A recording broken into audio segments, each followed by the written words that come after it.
Hey listeners, it's Anna. Before we get started, I wanted to remind you that this podcast is made possible by listeners like you. Your generosity allows us to keep making this type of content. To support us, go to lovethyneighborhood.org/donate or support us on Patreon by going to patreon.com/lovethyneighborhood.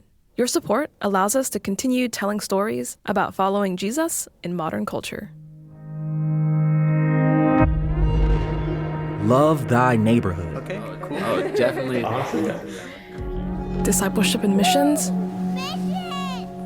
for modern times.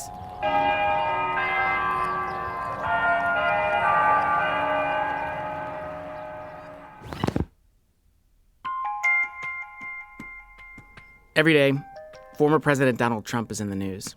Still, years after his presidency. And of course, the reason that he's in the news is that he's facing multiple indictments on accusations of criminal charges. And this is the first time in U.S. history that a former president has been charged with crime. For me, it's a really strange experience to think about how many people in the future are going to look back and analyze this exact moment in time. Because one way or another, it's going to be a crossroads. And however you feel about these trials and these court cases, whether you feel like the evidence is solid or weak, whether you are feeling numb or frustrated or full of grief, the reality is this: trials like this make history. Whether it's through news outlets or around our dinner tables, through social media, conversations over cups of coffee, moments like this, they're shaping our culture in real time. So how do history-making trials like this one connect to our faith? Well, for those of us who live in the U.S., we have felt how the polarization in politics and government has deeply divided the church. More specifically for evangelical Christians, the lines between political allegiances and faith have become really blurry. The word evangelical in the U.S. is now closely related to being a conservative Republican voter. But we'd be fooling ourselves to think that our moment in history is unique. And of course, if people in the future are going to look back at this as a crossroads moment that's led them to where they are, we have to wonder, what crossroads moment in our past put us where we are now? So today, we're going to go back almost 100 years to one crossroads moment that reshaped Christianity in America and set us on the course to where we are today.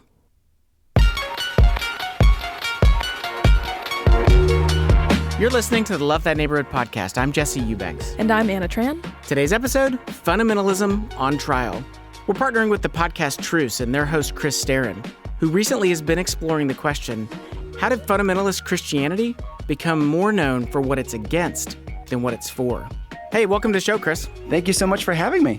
Chris will be guiding us through the historic Scopes trial and how it kicked off modern fundamentalism in the U.S. as we know it. And ultimately, we're going to explore how those events that took place 100 years ago are still influencing things today. Welcome to our corner of the urban universe.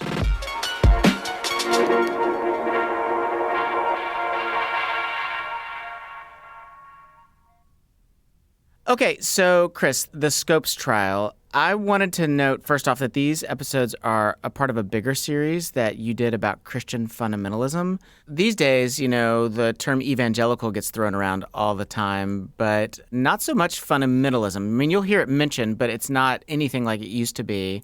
So at what point did you start to realize what fundamentalism was? Oh, yeah. Well, partially it was asking the experts. And it's a lot of what I do on the show is trying to find out what is this thing actually? Fundamentalism, there's a guy named George Marsden who studied this. He was one of the first people to kind of crack the nut on studying fundamentalism. And he defined it as militantly anti-modernist Protestant evangelicalism, which is a mouthful. It's really big. But one of the key things in there is militantly anti-modernist. And I really wanted to understand what does that mean? Because it's a movement that's defined about being against something. And then, of course, you have to understand what is it they're against, which was this kind of liberal theology that said you can kind of pick and choose what you want with the Bible, that Jesus was a good man, a good teacher, maybe a little bit of a prophet, but not God. So it took a lot of the miraculous out of the Bible.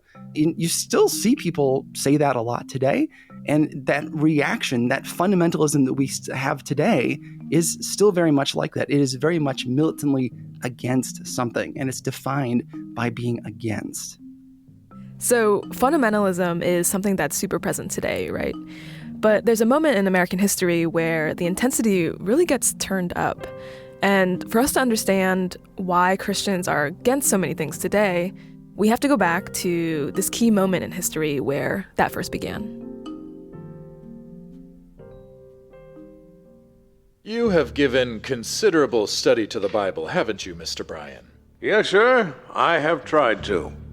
Well, we all know you have. We are not going to dispute that at all. But you have written and published articles almost weekly, and sometimes have made interpretations of various things? I would not say interpretations, Mr. Darrow, but comments on the lesson. This reenactment is from what may be the most famous court case in United States history, at least the 1900s. What's known as the Scopes Trial, or the Scopes Monkey Trial. A small town in Tennessee hosts a court case that turns into the O.J. verdict of its day. Hundreds of people gathered to watch it live, while millions more listened on the radio. But you have studied the question, of course. Of what? Interpretation of the Bible. The man asking the questions?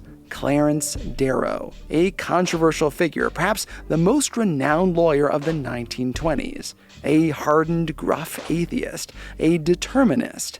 He's on the defense, representing a young schoolteacher accused of teaching evolution in a time and place where such a thing was illegal.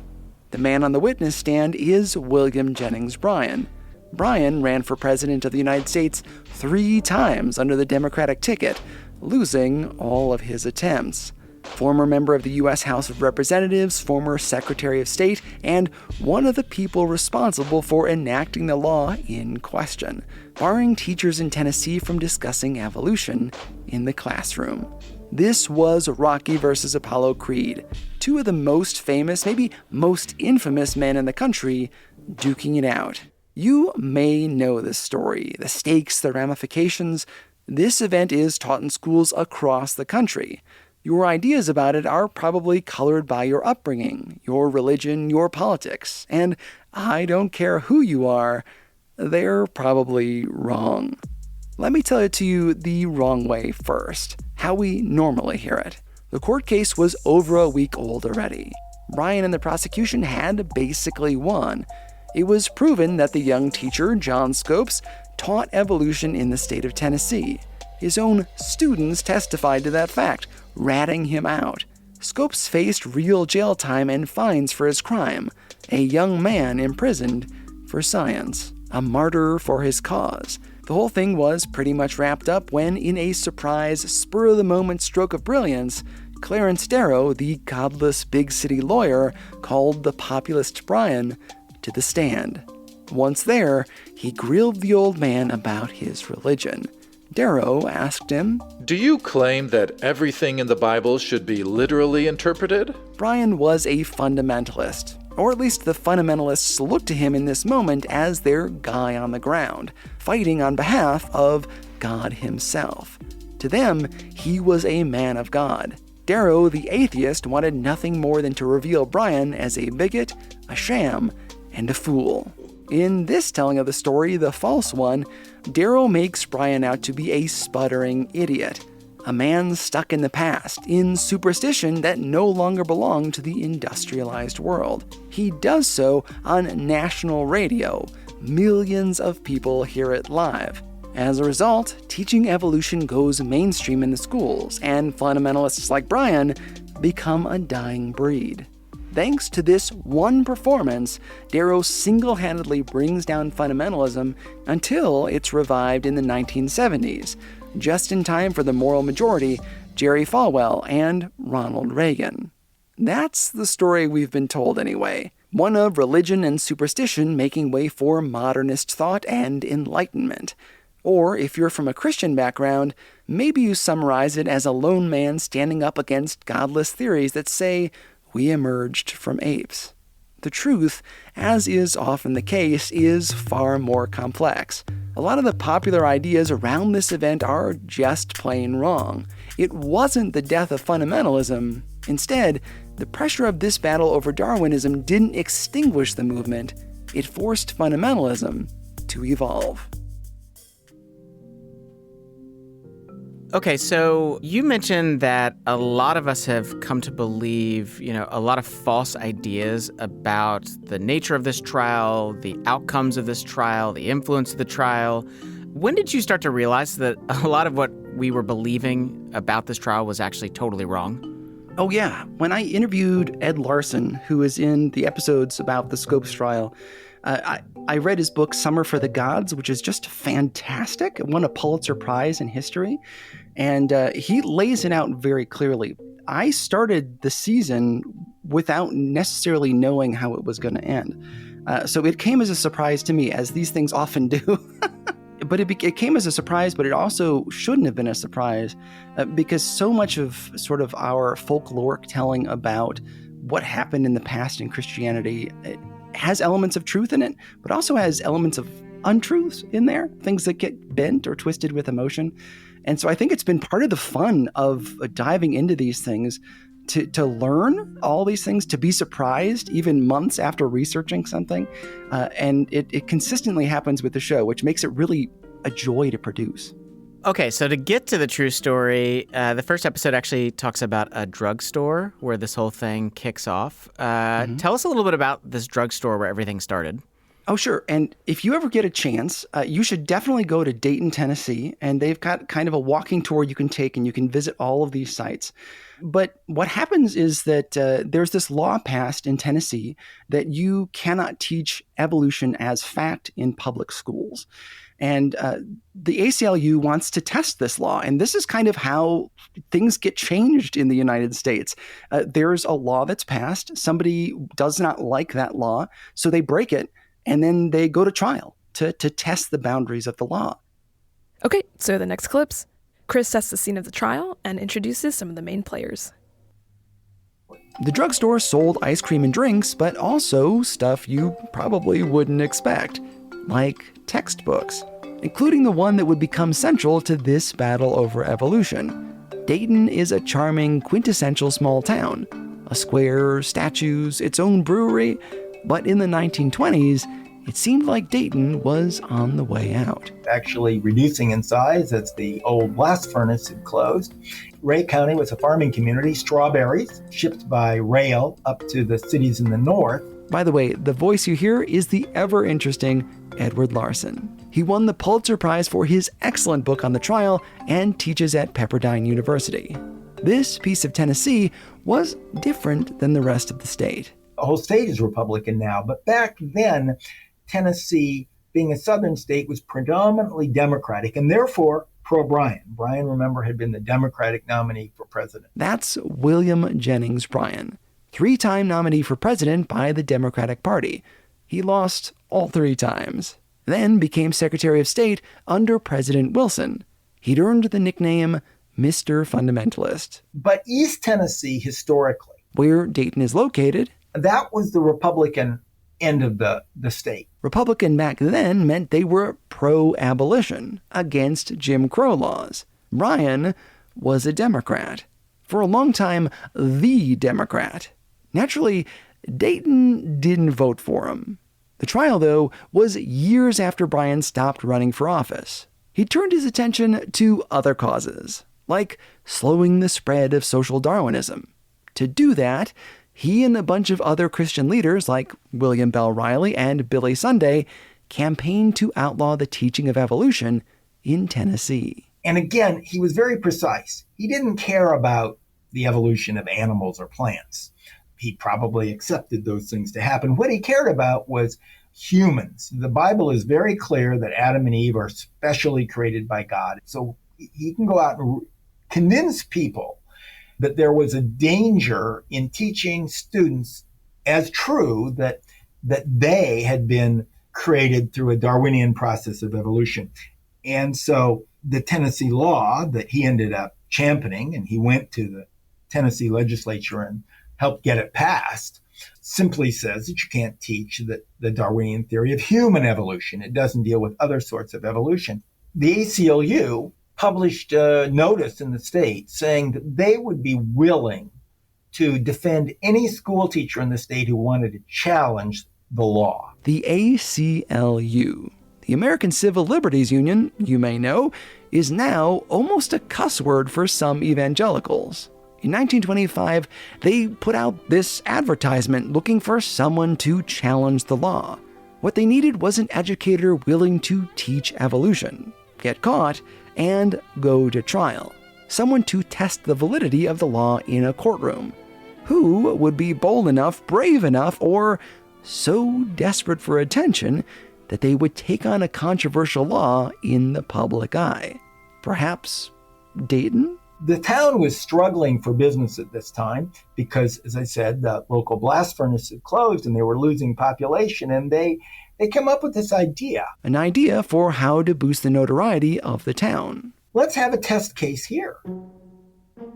Let's try this law and see if we can't get people to take notice. It'll spark a media circus, looky-loos, folks from all around who want to take part in history and spend their money in local stores and hotels. Imagine the crowds at the soda fountains, the restaurants.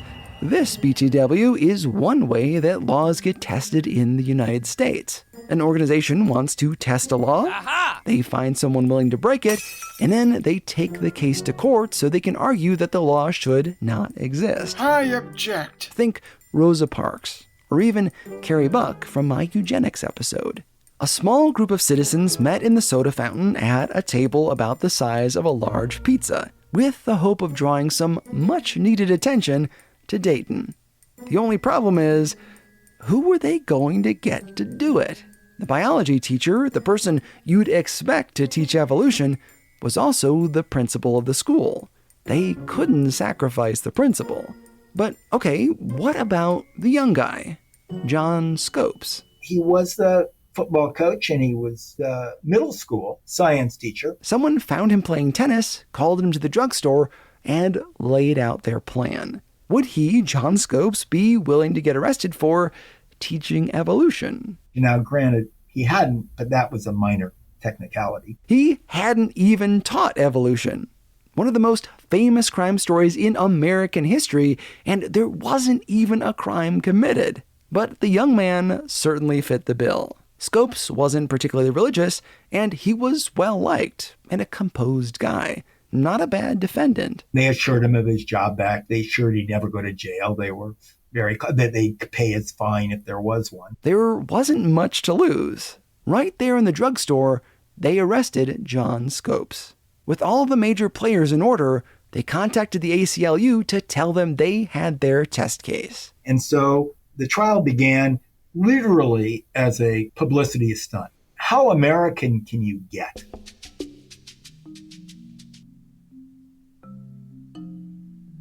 Talk to me a little bit about how Williams Jennings Bryan and Clarence Darrow were selected to represent the prosecution and defense. Well, these two guys were basically the most famous lawyers in the country. And, Clarence Darrow had prosecuted this trial, Leopold and Loeb, that I had gone into also in the season. These two young men who murder a boy, basically to try to prove that they are the Superman. It's this big case. It's already a media sensation. They broadcast that on radio across the country. So Clarence Darrow is famous. They know this guy. And so this is the guy you want if you're trying to draw attention to your town, to get people to know about Dayton, Tennessee. And then you have on the other side, William Jennings Bryan, who ran for president 3 times under the Democratic ticket. So obviously very famous. He was on the radio. He was an early adopter. They'd also had been sparring in the newspapers. And Darrow had been kind of provoking Bryan on the papers to be like, no, I want you to tell me what you think about the evolution. I want you to give me your proof that this is not science, If you want to have a showdown to draw attention to your town, you want the 2 big guys, and they got both guys. Okay, so the next clips, Chris tells us how Clarence Darrow ended up coming onto the defense team and how Scopes became known all around the U.S. Darrow had in mind of using the trial not only to promote academic freedom, but really to debunk Christianity, which of course the ACLU didn't want to get anywhere near that third rail. They wanted to make the case for the right of teachers. Bringing Darrow on would change the narrative. He knew the ACLU would never want him there. He went straight to John Scopes. Scopes liked Darrow. So what could the ACLU do? Their defendant wanted to bring the big guns. Of course Scopes did. Getting Darrow involved would mean even more publicity to challenge the law he disagreed with and bring tourism to Dayton. Basically, they pull their people from the trial, and the leaders of the ACLU don't even go down and attend. And they basically turn it over to Clarence Darrow to run because they're sort of forced out. The plan was to find the best experts possible to prove the existence of evolution, and to make sure the whole country was paying attention. To do that, they had to get Scopes out in the public. Scopes never went to jail. Indeed, after the trial was launched and it became front page news, he went on a publicity tour around America. He went to Chicago, he went to New York, he spoke at the American Museum of Natural History, he went to Washington, D.C. He went on a publicity tour around the country. And the ACLU put together an advisory board that included the presidents of Harvard, University of Michigan, University of Stanford University, University of California, Berkeley. And they pulled together this star-studded list of expert witnesses, all Christian, mind you, from the top universities around America like Princeton and Chicago and Vanderbilt to come down and testify. This was not some sort of scene where you had this poor school teacher looking for a lawyer, as it appears in Inherit the Wind. The Broadway play turned movie that presented a fictionalized version of the trial. Rather, the lawyers found him. The town was about to get more than it bargained for. Remember, they were hoping for some publicity and to frame this as a test case, where the two sides would come together and debate the merits of this law without Scopes' neck being on the line. What happened was that America loves a story. And the best story is that there's this benighted hill town in the benighted South, enraged by fundamentalism, that arrests one of their own teachers. That's just too good a story to pass up because America likes conflict.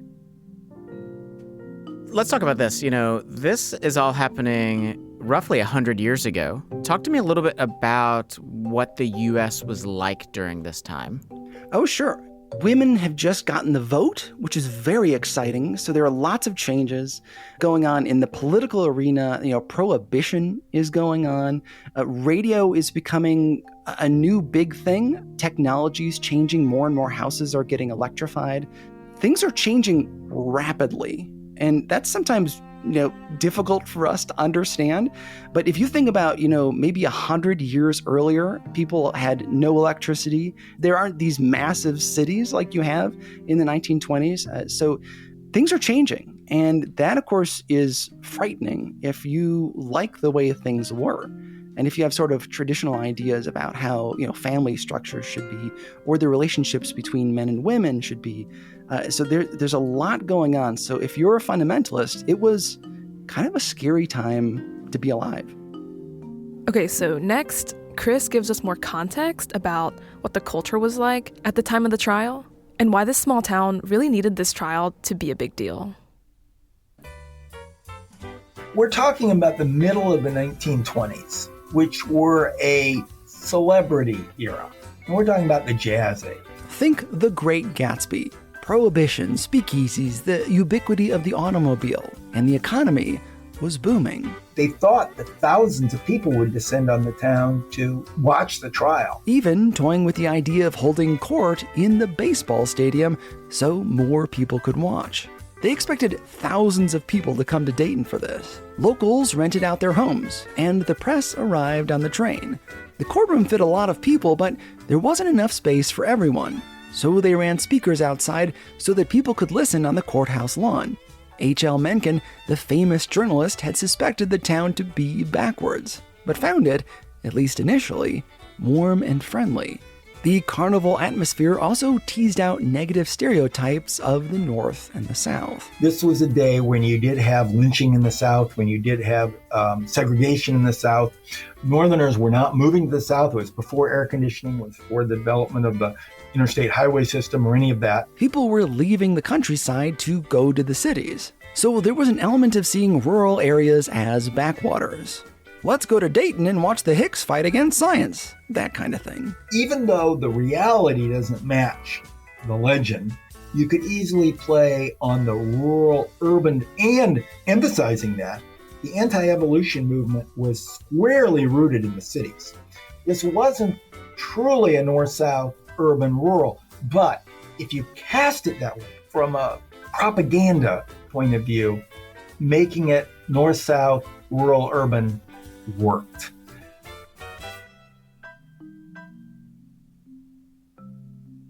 Okay, so then eventually all the right players get into town. Talk to me about the beginning of the trial. How does it kick off? Oh yeah, it's surprisingly dull, which is kind of an interesting thing. It's broadcast across the country on radio, and it's kind of a carnival atmosphere. But inside the courtroom, people are packed in there, and you can go and visit the courtroom today, and I would recommend it if you're in the region. It's a big courtroom with wood floors and creaky furniture. So you go in there, and they think they're going to have the trial of the century. But again, William Jennings Bryan is not showboating a lot of this time. He's not doing a lot of the heavy lifting. Other people are doing it because they realized that essentially it's easy to prove that Scopes did what he did. He broke the law, and that's all we really have to prove here. And so that's what the prosecution is going for. Okay, so the next clip's when the trial gets kicked off. Chris tells us about one of the central battles of the trial. But the central battle in the trial was the question of whether or not to allow expert testimony to be heard by the jury. Both sides had said they were going to bring in expert witnesses to debate the merits of the statute. That was one reason Darrow paraded Scopes around the Northeast, to find experts who would testify to the legitimacy of teaching evolution in the classroom. Bryan instead, and the prosecution, moved to exclude all expert witness, saying it's irrelevant because the only thing relevant is whether Scopes taught evolution. The ACLU was not going to object to that because they wanted this law judged. If Scopes was convicted, they could then appeal to the state Supreme Court and then ultimately to the United States Supreme Court to try to get the law struck down as unconstitutional. That was their goal. They didn't let Scopes take the stand because he would have had to admit that he hadn't taught evolution.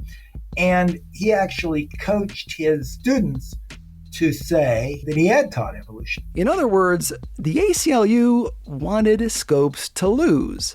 That's the only way that the case could climb its way to the higher courts, where the law could be removed. Yet Darrow and the defense fought to keep the expert witnesses in the trial. Day after day, this was the big concern. All the while, the jury sat out of the proceedings as the lawyers haggled over what they could and could not hear. There were no empty seats. And I can tell you from personal experience, it gets really hot and muggy in Dayton. The trial went on for over a week, but what they did is they debated whether you could admit witnesses. They debated whether the law was constitutional.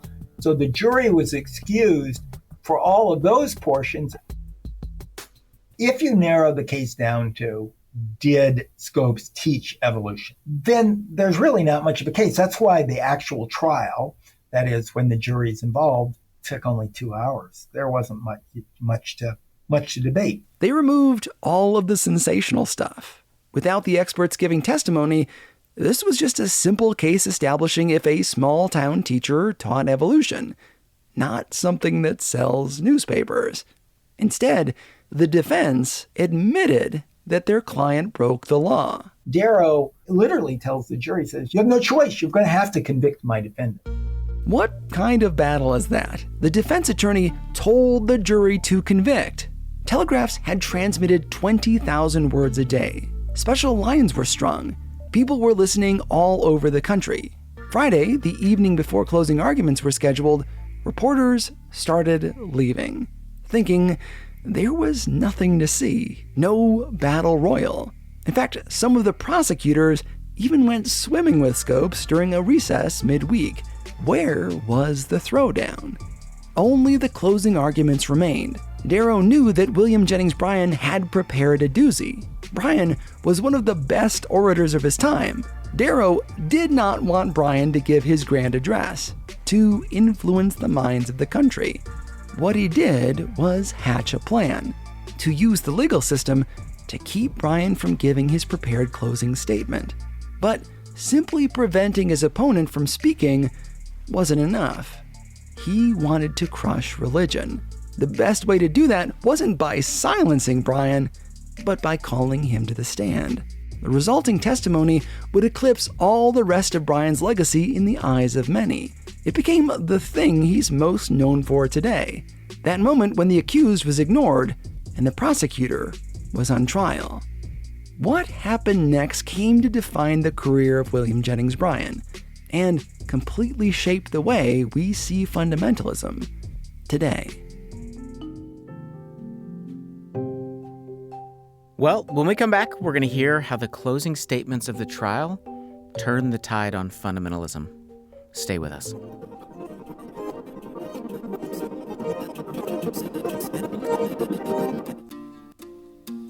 Hey, it's Tabitha Ross from Kauai, Hawaii. The Lord used LTN to give me a bigger imagination for what it would mean for the church to walk in humility and service alongside those that Jesus has specifically called us to love: the poor, the oppressed, the untouchable. We serve a God who is worthy of our worship and our willingness to serve him, even when it pushes us outside of our walls of comfort. Have you ever gotten to experience close community with other Christian young adults? Love Thy Neighborhood has urban missions programs specifically designed for young adults to help you learn to walk in the life and lifestyle of Jesus in modern culture. Be part of a vibrant, healthy church, bring social change with the gospel by working with an innovative nonprofit, and serve your urban neighbors. Head over to lovethyneighborhood.org/programs to learn more.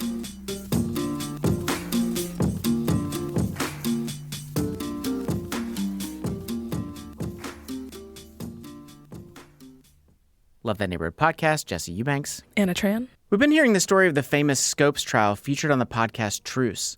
It's a story about how a small town in Tennessee in 1925 harnessed this legal trial as a publicity stunt that brought hundreds of people to town. But instead of a knockdown, drag-out legal battle about teaching evolution in schools, so far, most people have been disappointed. In fact, media has already begun to leave, but there's a little bit of hope that things might change because we're getting to the closing arguments. Chris, why do the closing arguments really matter for this trial? What are people hoping for? Well, you've got two of the greatest speakers in the country gathered into this one courtroom on the radio. So people are expecting these guys are going to just like burn the place down because it's going to be so good. But of course, Clarence Darrow has a little trick up his sleeve. Both men were at the top of their game. The closing arguments were supposed to be exactly what the public wanted: a duel between the two juggernauts. But Darrow had a trick up his sleeve. He knew that under Tennessee jurisprudence, if the defense waives its closing argument, if Darrow were to give up his closing argument, then under Tennessee law, the prosecution cannot give a closing argument. Bryan can't give his either. Thus, Darrow could avoid giving Bryan an open stage, essentially silence his opponent. Bryan had barely spoken all week. He mostly left that up to the local prosecutor. This final speech was going to be his big chance, and it was stolen from him. Darrow, on the other hand, sprinkled his opinions throughout the past week. The nation heard lots from him, and relatively little from Bryan.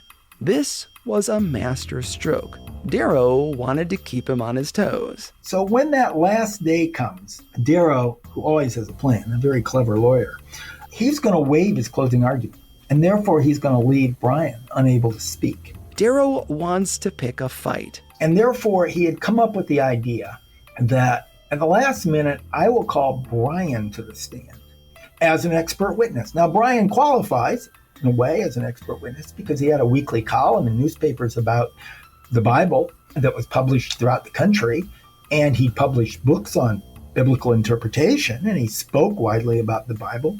He also knew that Brian was a very proud man. And so he had spent the whole week in the courtroom and speaking to reporters after the trial, just belittling Brian. He's too scared to talk. He's not participating in this trial. He's just sitting there and letting the prosecution do everything. He's afraid to defend his cause before the public. So he kept needling him in this way. And his hope was that at the last minute, he says, look, you won't take my other witnesses. I have one more witness I want to call. The defense desires to call Mr. Bryan as a witness. To keep Brian from sensing his intention, Darrow had one of the other lawyers call him to the stand. Brian was no dummy. He decided that if he could be called, so could Darrow. If your honor please, I insist that Mr. Darrow can be put on the stand, and Mr. Malone, and Mr. Hayes. Call anybody you desire. Ask them any question you wish. Then we will call all three of them. Brian now had the right to call Darrow and the other lawyers to the stand as well. Forget hearing the case. Forget the fact that the prosecution had already basically won. Darrow and Brian wanted their showdown. Yet, Brian had different expectations than Darrow did. He thought he'd be asked questions about the theory of evolution and about laws restricting the teaching evolution and majoritarian democracy, all things like this, things that were relevant to the case. Maybe he could borrow from his prepared comments a bit, not have to wing it completely. But the chief prosecutor objected. Objection! Because really, what business does Brian have being called as a witness? He wasn't there to see Scopes teach evolution. He wasn't anywhere nearby when the crime was supposedly committed. Didn't know Scopes before the trial. Didn't have anything really to contribute to the case. He was a prosecutor, not the defendant. The judge says, you don't have to come up to the stand, Mr. Bryan. But Brian says, I want to. The prosecutor objected over 20 times, but against the advice of his team, Brian went anyway. He moves it onto that bandstand that they've built on the side of the yard so that the whole town can come and hear it. The judge actually moved the venue outside, saying that the floor in the building was too weak to hold so many spectators. Why not go to the bandstand?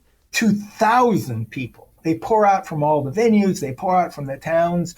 The women, children come out. The people hawking beverages, selling beverages and selling food come out and start going among the crowd like it's a football game. And they're all outside for this what they thought were closing arguments. And instead, Brian takes the stand. Darrow practiced this moment with members of his staff. They rehearsed the whole thing. Brian came in cold. One thing any lawyer will tell you is you never ask a question of a witness unless any answer he gives can't help your cause. So he's not going to ask whether evolution's right, or he's not going to ask whether anti-evolution laws are good. Because that plays right into Brian's strong suit, the kind of stuff he would have talked about if he'd had closing arguments. He instead asked the various typical age-old village atheist questions. Asking about things like the story of Jonah. But do you believe that he made them, that he made such a fish, and that it was big enough to swallow Jonah? Yes, sir. Let me add, one miracle is just as easy to believe as another. And Prosecutor Stewart, Brian's teammate in this joust, objected throughout. I object to that as argumentative. But the questioning kept going. Darrow digging into just how literally Brian took the Bible. Do you believe Joshua made the sun stand still? I believe what the Bible says. I suppose you mean that the earth stood still? I don't know. I am talking about the Bible now. I accept the Bible. Absolutely. Do you believe at that time the entire sun went around the earth? No. I believe that the earth goes around the sun. And a lot of other questions along those lines. Now, Mr. Bryan, have you ever pondered what would have happened to the earth if it had stood still? Do you believe the world was created in 6 literal days? Where did Cain get his wife? And then it came to downright name-calling. These gentlemen have not had much chance. They did not come here to try this case. They came here to try revealed religion. I am here to defend it, and they can ask me any question they please. This may seem like bluster, but remember that Clarence Darrow did go there to try religion. That was the whole reason the ACLU hesitated to ask him to join, why he went around them to John Scopes himself, because Darrow wanted to make a spectacle of Christianity. Great applause from the bleachers. From those whom you call yokels. I have never called them yokels. That is the ignorance of Tennessee, the bigotry. You mean who are applauding you? Those are the people whom you insult. You insult every man of science and learning in the world because he does not believe in your fool religion. These questions had been asked for generations. Darrow knew that there were no good answers to them. Either you're going to sound sort of strange, or you're going to deny it. You're going to say, well, I don't believe in the earth was created in 6 days within the last 10,000 years. And of course, he knew Brian didn't believe that. He knew Brian believed that the earth was very old, eons old, and the days of creation symbolized ages of geological history, because Brian had written all those things. And then he's going to sound like, well, if you can interpret some things in the Bible, then why can't we interpret other things? Why can't we say that evolution is the means of God's creation? I mean, he had Brian any way he went. And Brian, you believe that all the living things that were not contained in the ark were destroyed. I think the fish may have lived. kind of stumbled through, while Darrow kept berating him. Are you the only human being on earth who knows what the Bible means? Brian was in a tough place. As Edward Larson said, he didn't actually believe in a young earth. He thought it was old. But admitting that might feel like a betrayal of the fundamentalist community that followed him. He was Mr. Fundamentalist after all, and some fundamentalists, not all, believe in a literal six-day creation of the earth. Either he was going to lie about his own beliefs, or he was going to upset his base. He's torn because there is the local town out there within his hearing, within his sight, and accepted a very literal reading of the Bible. But he also knew this was being broadcast nationwide on the radio and being reported in every newspaper in the country, from the Los Angeles Times to the New York Times to the, you name it. He cared about people's faith. He cared that people believed in Christ. And he cared about Christianity, and he cared about morality. And so he was in the difficult position of having to speak to a local audience or a national audience, and to both of them defend Christianity. On the spot, he couldn't do it. For him, it was agony. Let's talk a little bit about the cultural fallout of the public listening to this trial live as it happened over the radio. Sure. Well, it's funny. It's another one of those ways that we talk about the Scopes trial kind of incorrectly, because in the moment, in 1925, people listen to this, they listen to William Jennings Bryan kind of stutter and stammer, and Clarence Darrow grill him, and it's this big moment, that we're still talking about 100 years later. But in the moment, in 1925, it's a draw. As far as the country, they've decided that really nobody won, nobody lost. I mean, who wouldn't crumble when Clarence Darrow is grilling you on the stand? So in the moment, it's a draw.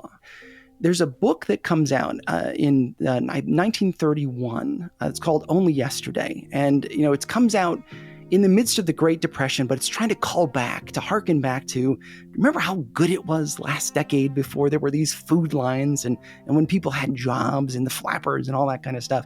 It basically portrays the Scopes trial as a failure of the fundamentalists. That they got it wrong, and boy, didn't William Jennings Bryan look dumb up there on the stand. When, again, that's not what happened. He stuttered and he stammered, but it wasn't that big a deal, and people saw it as a draw. But in the book, it's shown to be a failure, and it's shown to be one of the things that quote unquote kills fundamentalism. But it didn't kill fundamentalism. Actually, fundamentalism just kind of had its own ecosystem already. It had its own radio, its own publishing houses, its own schools. It basically went underground, where it was already kind of going anyway. Okay, so these next clips, we hear how the trial winds down. The trial ultimately wrapped up with Brian's testimony on the stand being expunged from the record by the judge. But by then, it had already been broadcast to the nation and transcribed in print. Everyone already heard it. And because Brian's testimony was kind of a fiasco, the judge did not let Darrow and the defense take the stand. Brian never got his opportunity to cross-examine the defense. After the trial, Brian still gave speeches and sermons in town. He got his message out, but so had the defense and the ACLU. 2 other states quickly passed laws much like the Tennessee law, one in Mississippi and one in Arkansas. What the Scopes trial did, primarily, was help to drive fundamentalism out of the mainstream. The battle had been on the radio and in newspapers. It wasn't a failure, but it wasn't the win they'd hoped for. While it was already there, I think that the Scopes trial did contribute to a sense of division, that our ideas will no longer be taken seriously, and we fundamentalists will be ridiculed in the way that Brian was ridiculed by Darrow on the witness stand. And therefore, there was a sense that among some Christians and among some evangelicals and fundamentalists is to pull out and to form their own subculture. It helped push fundamentalism underground. The fundamentalists had been doing things by the D.L. Moody Handbook, building their own schools, colleges, radio shows, conferences, publications, and more. Christian fundamentalists didn't really need secular society to love them. Instead, they had their own society. You know, when we look out into the landscape today, right now, we get online, we get on social media, we look at our media outlets, we interact with our neighbors, connect what is out in the atmosphere here in America right now with this event from 100 years ago. What lessons can we learn, or what things can we observe? Oh, yeah. I would say ask your non-Christian friends, what do you think an evangelical is? Or listen to the news and see what are they connecting evangelicalism to today? Because evangelicalism is, in the news, used as sort of a stand-in for fundamentalism, even though they're different movements, technically. But in the news, they're portrayed as the same thing. They're really not, which is why so many people have wanted to create a new word for evangelicalism. But I think, I would encourage you to talk to your non-Christian friends, see what do you think evangelicals believe? And you're going to hear a long list of what they're against, and probably not a lot of what they're for. I don't know if you find yourself sharing your faith, but when the Lord opens up that opportunity for me, so often I'm trying to undo what other people have done, and a lot of anger and anxiety. And the Scopes trial, I think, on the Christian side, on the fundamentalist side, is with us as part of our founding myth of who we are. And it's it began in the Scopes trial, and now it's beginning with wokeism or whatever you want. They're always trying to push things into the schools that counteract traditional ideas of the Bible.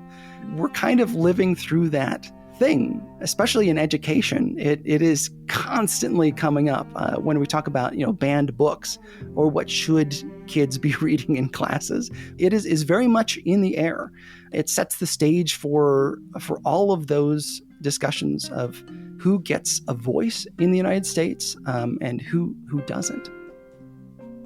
Well, special thanks to our guest, Chris Staron, and his podcast, Truce. Chris, thank you for coming on the show and for sharing your work with us. Where can people go to listen to the whole series? Absolutely. By the way, it's a huge pleasure to be here. I'm thrilled that you would ask me to do this. But you can hear Truce anywhere you get podcasts or at trucepodcast.com. Well, we'll put a link in our show notes as well, so you can click there to hear more.